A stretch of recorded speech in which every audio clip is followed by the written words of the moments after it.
اور اس اطاعت میں صرف یہ اطاعت ہی نہیں آتی کہ وہ کہے کھانا لا دو تو لا کے رکھ دے، اور وہ کہے کہ بازار چلو تو ساتھ چل دے. اس اطاعت میں شوہر کی جسمانی ضرورت پوری کرنے کی اطاعت بھی شامل ہے، جسے بعض اوقات بہت سی پڑھی لکھی خواتین اپنے حق میں ایک ظلم سمجھنے لگتی. ایک دفعہ کہیں میری ملاقات ایک خاتون سے ہوئی، کیمبرج یونیورسٹی سے انہوں نے لاء میں ایم فل کیا تھا. تو مجھ سے کہنے لگی کہ میرا ایک مسئلہ ہے. میں نے کہا بتائیے. کہنے لگی کہ میرا شوہر مجھے ریپ کرتا ہے میری مرضی کے بغیر. میں نے کہا قانون پڑھ کے قانونی ٹرمز ہی گھر میں بھی استعمال ہوں گی. شوہر اور ریپ، میرا تو سر چکرا گیا.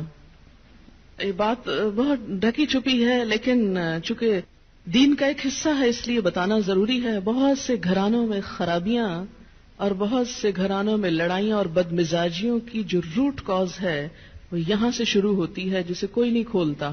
نہ کوئی ماں بتاتی ہے، نہ کوئی استاد بتاتا ہے، نہ کوئی اور اچھا مشورہ دیتا ہے کہ اس معاملے میں اللہ نے شوہر کو حق دیا ہے اور عورت پر لازم کیا ہے کہ وہ شوہر کی اطاعت کرے. لیکن جب عورت کا ایک موڈ ہی صرف ریزسٹ کرنے کا بن جائے اور شوہر کو صرف یہ انڈرسٹینڈنگ ہو کہ اس نے تو میری بات ماننی ہی نہیں، تو یہ چیز بہت سی تلخیوں کو جنم دیتی ہے. ایسے میں عورت اور مرد کے مزاج میں چونکہ قدرتی فرق ہے، بعض اوقات شوہر کی جو ڈیمانڈ ہوتی ہے عورت نہیں پوری کر سکتی، یا عورت کا مزاج اس سے مختلف ہے، یا عورت اس کو اپنے لیے ایک مصیبت اور بوجھ سمجھتی ہے، تو بھی اس موقع پر اطاعت کہ اللہ کا حکم ہے. اور اگر میرا دل نہیں بھی چاہ رہا تو میرے رب کی رضا اس میں ہے، مجھے اس سے جزا چاہیے، صرف اپنی مرضی نہیں. آپ دیکھیں کہ جب سے عورت نے اپنے اوپر گھر اور باہر کی دوہری ذمہ داری لی تو اس میں عورت کے لیے اس مقام پر اطاعت شوہر زیادہ مشکل ہو گئی، کیونکہ وہ دن بھر باہر کے کاموں سے اتنی تھکی ہوئی ہے کہ اب وہ اس قابل نہیں کہ شوہر کی بات مان سکے. وہ بے شمار گھر کے علاوہ باہر کی ٹینشنز میں گرفتار ہے. لہذا ایک طرف اپنا گھر خراب کر رہی ہے، چاہے ایک شوہر کو اگر روز نہ ہی سننی پڑے تو اس کی توجہ لازماً باہر جائے گی، وہ کہیں اور دیکھے گا، ذمہ دار کون ہوگا. اور دوسری طرف اللہ تعالیٰ کی ناراضگی بھی.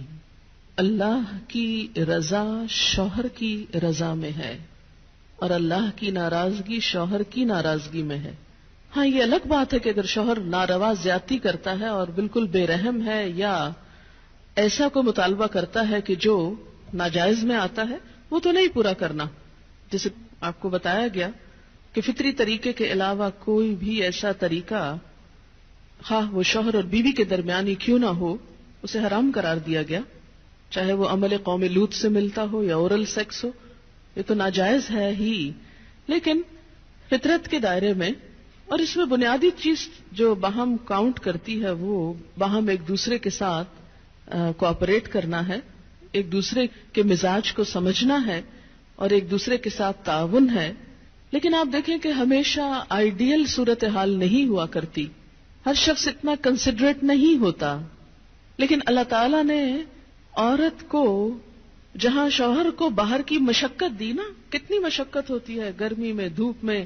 مثلاً ہر شخص کا ایئر کنڈیشنڈ آفس تو نہیں ہے کہ وہ وہاں بیٹھ کے کام کر رہا ہے. بہت سے مرد سڑکوں پہ سڑکیں بنا رہے ہیں دھوپ میں کھڑے ہو کر، کچھ کھیتوں میں کام کر رہے ہیں، کٹائیاں کر رہے ہیں فصلوں کی، کوئی اور مکان بنا رہے ہیں، دھوپ میں کام کر رہے ہیں. تو مرد اگر سارے دن کی باہر مشقت کرتا ہے تو وہ بھی ایک پینفل کام ہے، اور اس نے محنت کی اور بیوی کے لیے سارا آرام فراہم کیا، کھانا پینا باقی ضروریات. اب اگر بیوی کو اس کا مطالبہ پورا کرنے میں تھوڑی تکلیف ہو رہی ہے تو کیا ہوا کہ موڈ نہیں یا دل نہیں مان رہا تو کیا ہوا، نہ صحیح. لیکن اس کے باوجود جو عورت یہ سمجھتی ہے کہ میں اپنے موڈ کے خلاف جا کر بھی اگر اپنے شوہر کو راضی کرتی ہوں تو یہ میرے رب کی رضا حاصل کرنے کا ایک ذریعہ ہے، تو آپ دیکھیں کہ یہ وہ چیز ہے جس کا صلہ آپ کو اللہ دنیا میں دے دے گا، کیونکہ آپ یہاں صرف شوہر کی نہیں اللہ کی بھی اطاعت کر رہی ہیں. کیونکہ ایک مسلمان عورت کو اس کے رب نے یہ حکم دیا ہے. اور اس میں وہ حدیث آپ نے سن رکھی ہوگی اور عورتوں کو سنانے میں بڑی مشکل پیش آتی ہے مجھے ہمیشہ, اور عورتیں ایک دم اوفینڈ ہونے لگتی ہیں. لیکن بات یہ ہے کہ چونکہ اللہ کے رسول صلی اللہ علیہ وسلم نے فرمایا ہے اور ہم ان کا نام سن سن کے روتے ہیں محبت میں اور نعتیں سن سن کے جھومتے ہیں, تو یہ حکم بھی آپ کا مان لینا چاہیے اور اس حدیث کو بھی سن لینا چاہیے اتنی ہی خوشی سے جتنی خوشی سے ایک نعت سنتے ہیں. نبی صلی اللہ علیہ وسلم نے فرمایا, جب مرد اپنی بیوی کو اپنے بستر پر بلائے اور وہ نہ آئے تو صبح تک فرشتے اس پر لعنت کرتے ہیں. بخاری کی روایت ہے, کتاب النکاح. ٹھیک ہے اس میں کہ اگر بیوی بیمار ہے یا اسے کوئی ایسی تکلیف ہے یا کوئی جینون ریزن ہے تو اس میں اللہ تعالیٰ اتنے بے رحم نہیں ہے کہ وہ دیکھ رہے ہیں کہ ایک عورت بخار میں پڑی ہے اور اس کا شوہر اس سے مطالبہ کر رہا ہے اور عورت نے نہیں مانا تو اس پہ لعنت بھجوانی شروع کر دی جائے. نہیں, یہاں ایک نارمل حالات کی بات ہے کہ ایک عام حالات میں ایک عورت اگر اطاعت نہیں کرتی یا بات نہیں مانتی.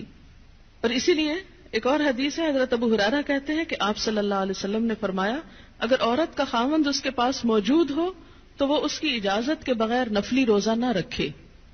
تو گویا شوہر کی اطاعت نمبر 1 عام روزمرہ زندگی کے کاموں میں کوآپریشن, اطاعت بمانا کوآپریشن ہے. طوعاً کا مطلب ہوتا ہے خوشی سے کام کرنا. نمبر 2 اس کی خاص ضرورت یا تقاضے کو پورا کرنے میں اطاعت. ہاں, کہاں اطاعت نہیں؟ جب وہ کوئی حرام کام کرنے کو کہے, جب وہ کوئی ناجائز کام کرنے کو کہے, جب وہ اللہ اور اس کے رسول صلی اللہ علیہ وسلم کی مرضی کے خلاف کام کرنے کو کہے. لا طاعت لمخلوق فی معصیت الخالق, مخلوق کی اطاعت جائز نہیں خالق کی نافرمانی میں. اگر اللہ تعالیٰ کسی کام پہ ناراض ہے وہ اطاعت جائز نہیں. بہت سی خواتین کو دیکھا ہے جہاں اللہ کی نافرمانی ہو رہی ہے وہاں تو شوہر کی بات بھاگ بھاگ کے مانی جا رہی ہے, اس لیے کہ وہ اپنے نفس کے مطابق ہے نا.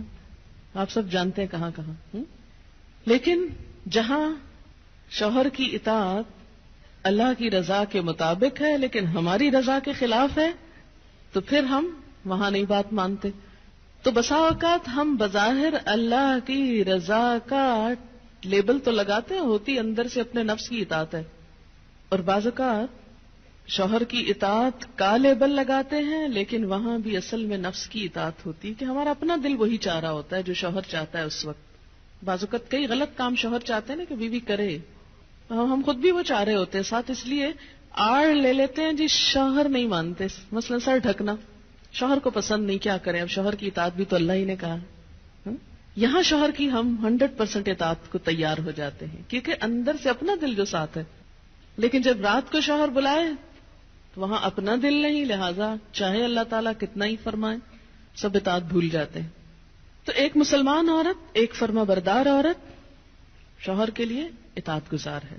میں کہتی ہوں کہ اگر عورتیں صرف اس آیت کے چھوٹے سے حصے جو 2 لفظ پر مبنی ہے فالصالحات قانتات پر عمل کریں, ان کے گھریلو زندگی کے 50% مسائل خود حل ہو جائیں گے. آدھے مسئلے یہیں سے حل ہو جائیں گے کیونکہ مرد سیٹسفائیڈ ہوگا, اس کی نگاہیں اور عزت محفوظ ہوگی تو وہ اپنا کوئی بھی کام دل جمی سے کر سکے گا. اگر وہ مطمئن نہیں گھر کی طرف سے تو گھر تو کیا باہر بھی وہ کام درست طور پر نہیں کر سکے گا.